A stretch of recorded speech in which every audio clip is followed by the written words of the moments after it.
Dinas Kesehatan Aceh dan Perhimpunan Dokter Spesialis Mata Indonesia Perdami Cabang Aceh melaksanakan bakti sosial di Kota Sabang. Kegiatan ini berlangsung pada 8 hingga 10 September 2021.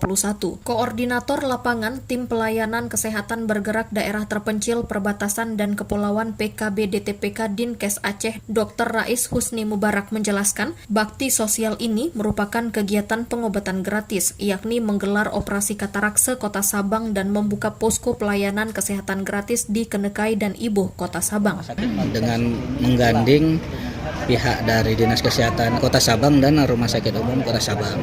Dengan mekanisme Puskesmas melakukan screening awal terhadap pasien-pasien yang kira-kira layak dioperasi, kemudian rumah sakit melakukan screening ulang untuk melihat apakah ada penyakit-penyakit peserta untuk dilakukan tindakan operasi, pasca operasi. Jadi kalau ada gangguan ataupun ada kelainan pasca operasi, besok akan dilihat sama dokternya. Ia menambahkan, PKB DTPK Dinkes Aceh memberi edukasi, membekali masyarakat dengan obat-obatan yang diperlukan, serta melakukan penyuluhan kesehatan gigi pada anak-anak dan membagikan odol, sikat gigi, masker, biskuit, serta susu UHT. Sementara itu, anggota Komisi 1 DPR Aceh Darwati Agani yang turut ikut mengunjungi sekaligus memantau langsung pelaksanaan bakti sosial ini mengatakan, kesehatan merupakan hal yang paling penting, terutama pada masa pandemi COVID-19 saat ini. Membantu masyarakat yang membutuhkan. Seperti ini, warga di sini dioperasi katarak dan ada sekitar tadi yang sudah lulus screening itu 6 orang, dan mudah-mudahan mereka yang dilakukan operasi hari ini semua berjalan dengan lancar dan bisa melihat dengan bagus kembali. Setelah ini nanti dikenakan juga pengobatan oleh dokter spesialis juga